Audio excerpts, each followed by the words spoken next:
Assalamualaikum warahmatullahi wabarakatuh. Dan berjumpa lagi pada channel saya, Mr. Jeffrey Channel.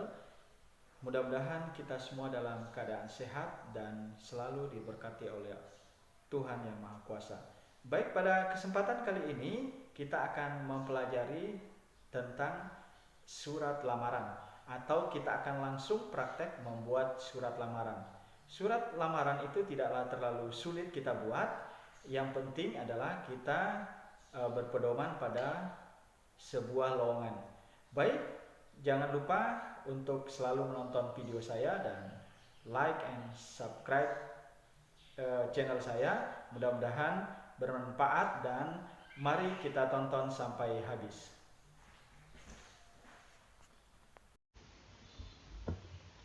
Pada kesempatan kali ini kita akan mencoba membuat sebuah surat lamaran.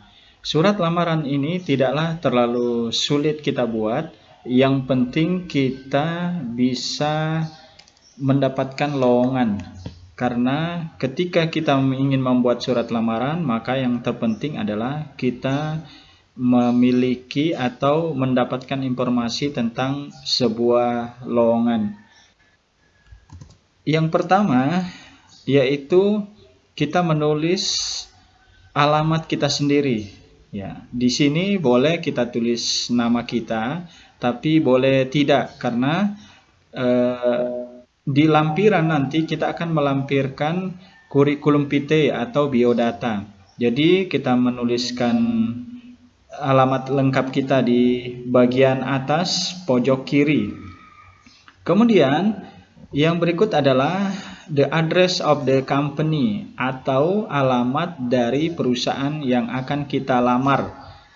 Kemudian jikalau di lowongan ada tertulis nama orang yang ingin kita tujukan pada surat lamaran, maka boleh dituliskan namanya di sini. Tapi seandainya tidak, maka boleh kita menulis personal manager saja, atau boleh juga menulis human resource department. Berikut kita mulai masuk pada opening paragraph. Tetapi sebelum menulis opening paragraph, maka kita menulis salutation atau salam pembuka. Pada salam pembuka ini, jikalau pada lowongan itu ada nama orang yang ingin kita tujukan, maka kita tulis namanya. Karena dalam bahasa Inggris ketika kita menyebut nama orang tersebut merasa dihargai. Tetapi kalau tidak, maka kita boleh menulis di sini Dear Mom atau Dear Sir. Ya. Berikut setelah itu kita mulai masuk pada opening paragraph. Opening paragraph adalah paragraf pembuka. Pada paragraf pembuka ini kita akan menjelaskan di mana kita mendapatkan informasi mengenai lowongan kerja tersebut. Ya, misalnya di sini dikatakan dia mendapatkan informasi lewat Jawa Pos. Jawa Pos ini adalah nama surat kabar ya.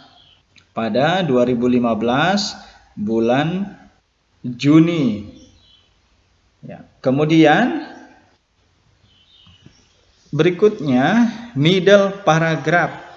Nah, di middle paragraph ini kita akan menuliskan tentang diri kita atau diri si pelamar kerja.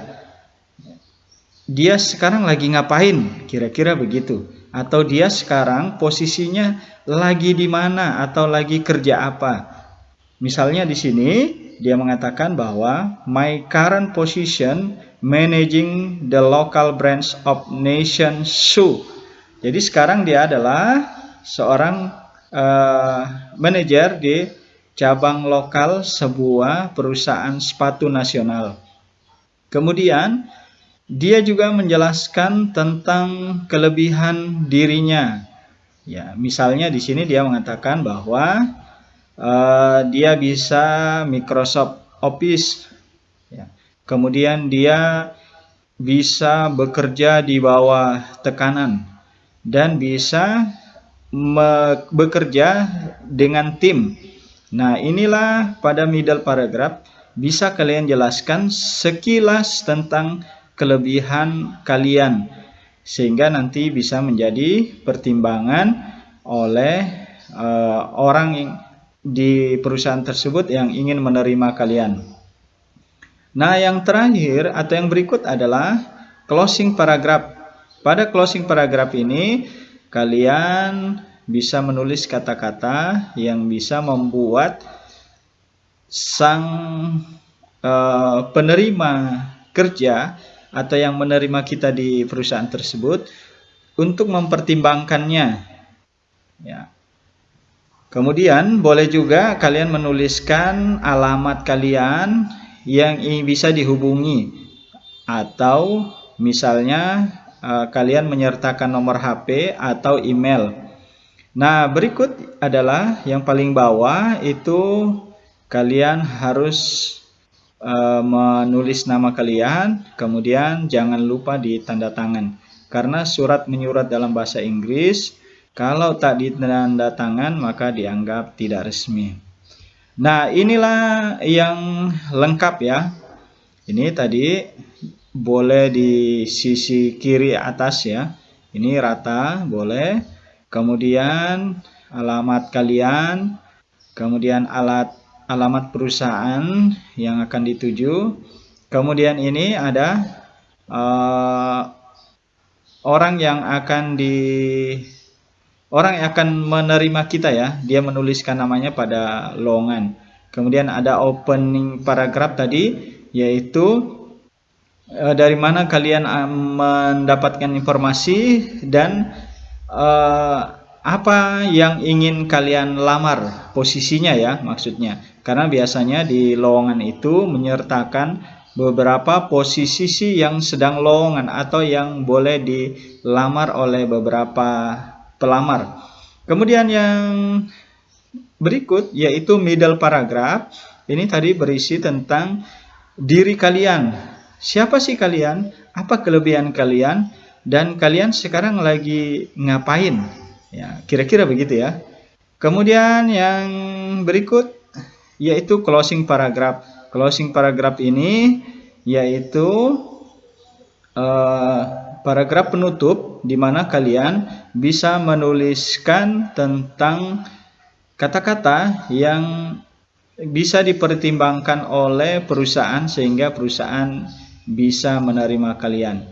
Dan yang terakhir di bawah adalah nama dan tanda tangan. Sekali lagi dalam bahasa Inggris, surat menyurat yang tak disertai dengan tanda tangan dianggap surat yang tidak resmi. Ya, saya kira demikian untuk penjelasan mengenai application letter ya. Mudah-mudahan kalian nanti bisa membuat surat lamaran sehingga suatu hari mungkin akan berguna ketika kalian akan melamar kerja di perusahaan internasional di mana surat lamaran tersebut harus ditulis dalam bahasa Inggris. Ya, well, thank you atas perhatiannya. Semoga kita sehat selalu dan sekali lagi tetap mematuhi protokol kesehatan. Thank you and see you next time.